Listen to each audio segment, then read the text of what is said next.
Dulu dikenal sebagai kelompok paling keras di dunia, kini Taliban justru sedang membangun kota supermodern senilai miliaran dolar.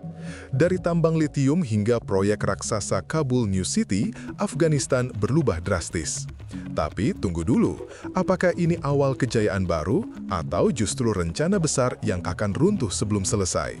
Simak video ini hingga akhir dan semoga yang subscribe dilancarkan rezekinya.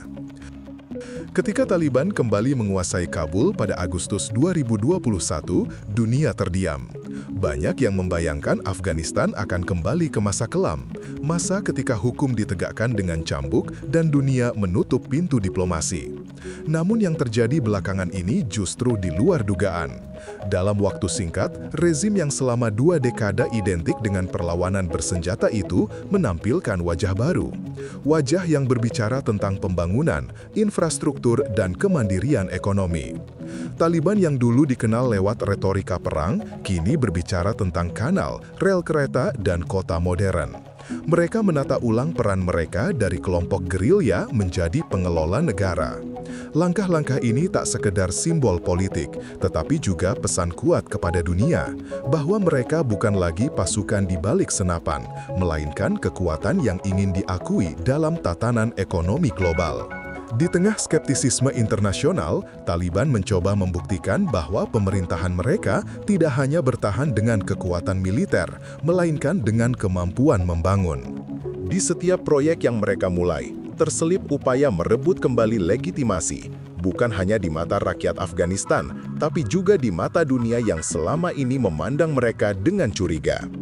Setelah puluhan tahun perang, Afghanistan adalah negeri yang porak-poranda. Jalan-jalan hancur, sistem listrik lumpuh, dan ekonomi bergantung pada bantuan asing. Di tengah keterpurukan itu, Taliban melihat peluang membangun ulang negeri dari bawah.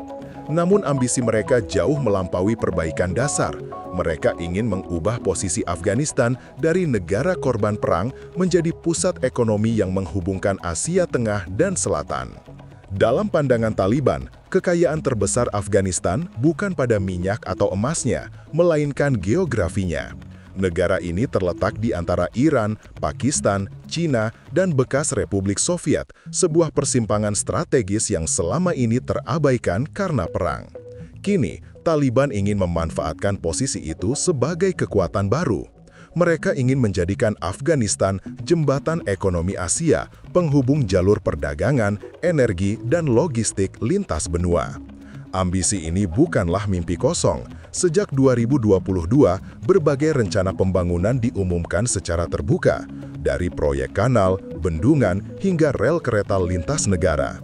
Bagi Taliban, pembangunan ekonomi bukan sekedar kebutuhan domestik, tetapi juga alat diplomasi. Mereka tahu, dalam dunia modern, kekuasaan tidak hanya ditentukan oleh senjata, tetapi oleh siapa yang menguasai aliran energi dan perdagangan.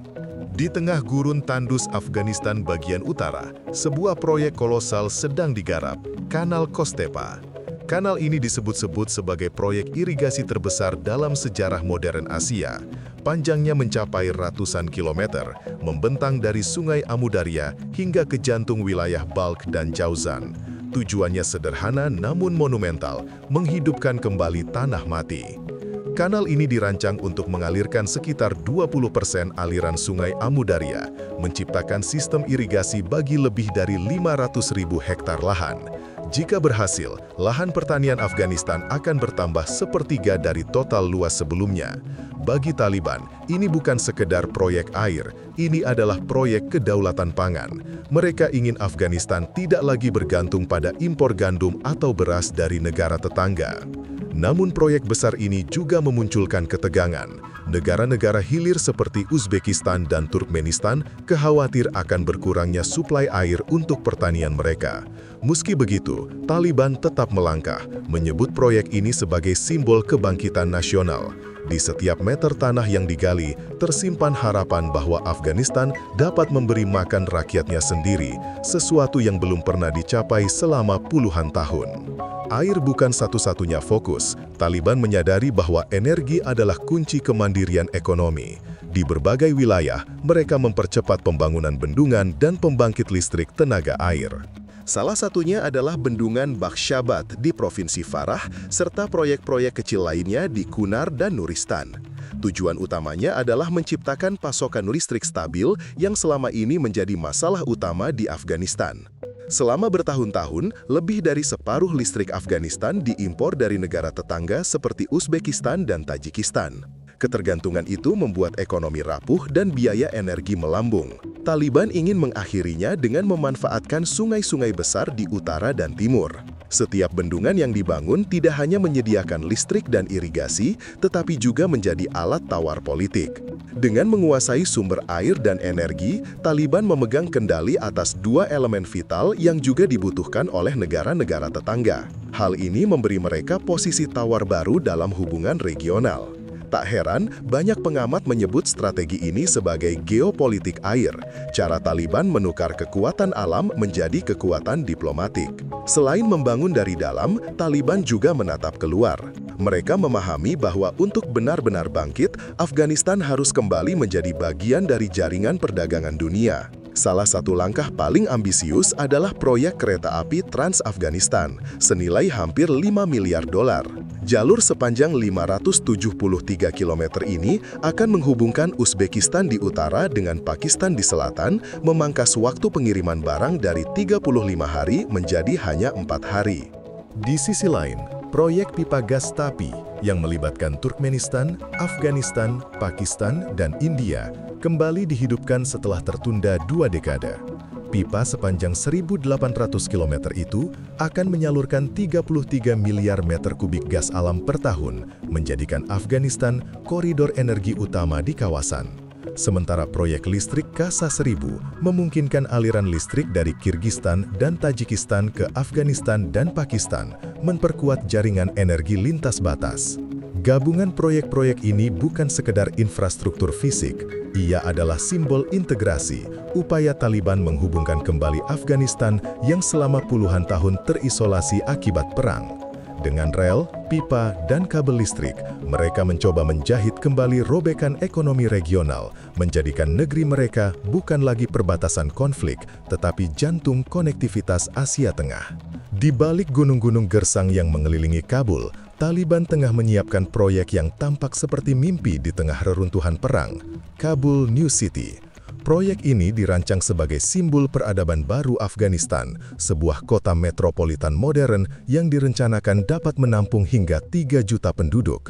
Visi besarnya mencakup 250.000 unit hunian, universitas, rumah sakit, pusat perbelanjaan, hingga taman kota dan jalur hijau yang membentang luas. Di atas kertas, ini bukan sekadar pembangunan kota, melainkan pembangunan identitas baru bagi bangsa yang terlalu lama dikaitkan dengan kehancuran. Taliban menyadari bahwa ibu kota lama, Kabul, sudah tak lagi mampu menampung lonjakan penduduk dan kebutuhan urban yang terus meningkat. Infrastruktur yang rapuh, pemukiman padat, dan kemacetan ekstrim membuat kota itu berada di ambang kolaps.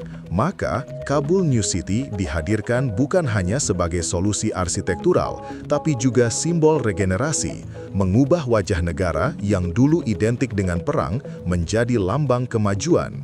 Proyek ini juga menjadi alat politik penting.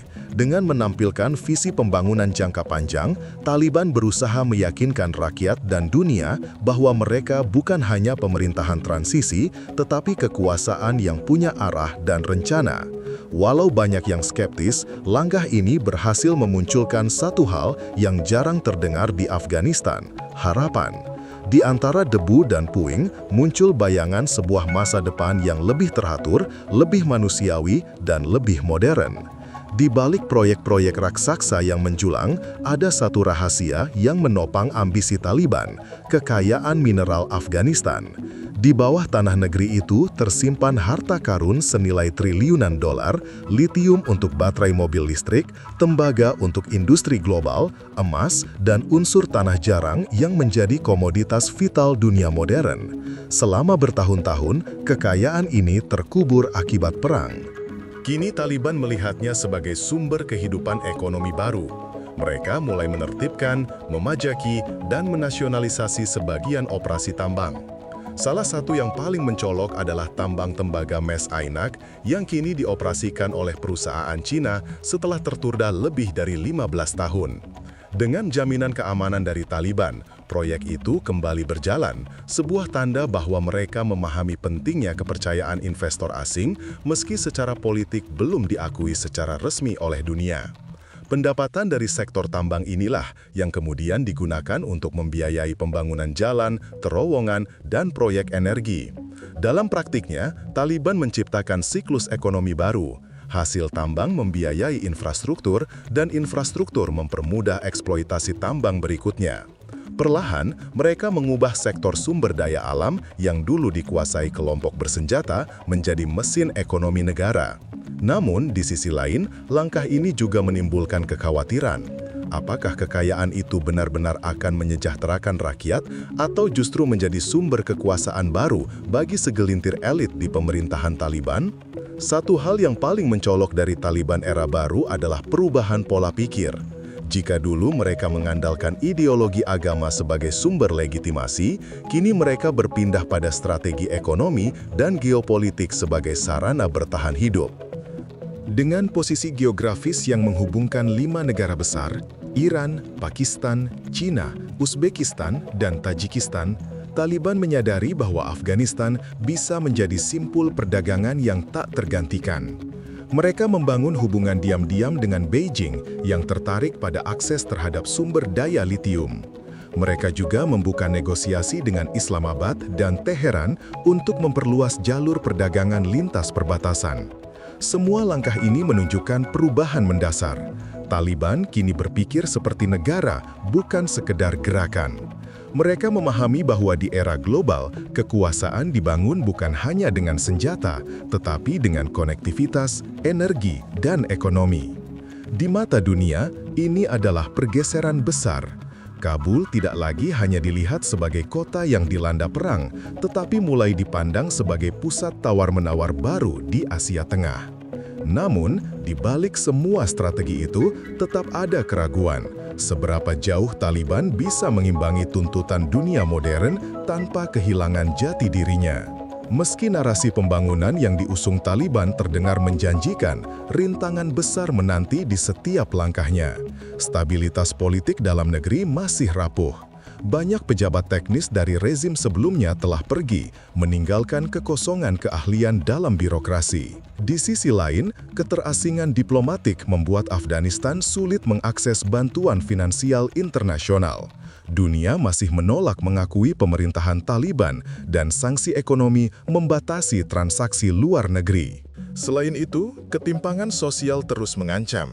Sebagian rakyat menyambut proyek-proyek besar dengan antusias, tetapi sebagian lainnya khawatir bahwa pembangunan ini hanya akan menguntungkan elit kota dan investor asing. Di banyak daerah pedesaan, kemiskinan dan kelaparan masih menjadi kenyataan sehari-hari. Tanpa sistem distribusi yang adil, pembangunan berisiko menjadi pameran kemajuan semu, indah di permukaan tetapi rapuh di dalam. Masalah tata kelola juga menjadi sorotan. Korupsi, nepotisme, dan kurangnya transparansi bisa menggagalkan ambisi sebesar apapun. Para pengamat memperingatkan bahwa tanpa reformasi administratif, proyek-proyek raksasa itu bisa berhenti di tengah jalan, menjadi monumen dari cita-cita yang gagal. Namun di sisi lain, fakta bahwa Taliban mampu memulai proyek-proyek semacam ini tanpa bantuan Barat sudah menjadi kejutan tersendiri bagi dunia. Kini Afghanistan berdiri di titik krusial dalam sejarahnya. Untuk pertama kalinya dalam puluhan tahun, negara itu memiliki kesempatan untuk menentukan masa depannya sendiri tanpa intervensi militer asing, tanpa dominasi pihak luar. Taliban berada di kursi kemudi dan arah yang mereka pilih akan menentukan nasib jutaan rakyat. Jika mereka berhasil menjaga stabilitas, mengelola sumber daya dengan bijak, dan membangun kepercayaan internasional, Afghanistan bisa bertransformasi menjadi pusat ekonomi baru di Asia Tengah. Negara yang dulu dikenal karena perang bisa berubah menjadi simpul perdagangan dan energi yang vital bagi kawasan. Namun, jika gagal, proyek-proyek besar itu bisa menjadi simbol dari ambisi yang terlalu besar untuk ditopang realitas. Dunia kini menatap Afghanistan dengan campuran rasa ingin tahu dan was-was. Apakah Taliban benar-benar mampu mengubah negara mereka menjadi mandiri dan berpengaruh? Ataukah sejarah akan berulang, di mana harapan besar kembali terkubur di bawah puing-puing konflik? Jawabannya belum pasti. Namun satu hal jelas, di balik bayang-bayang masa lalu, Afghanistan tengah menulis bab baru dalam kisah panjang perjuangannya, bab tentang pembangunan, kemandirian, dan pertaruhan masa depan.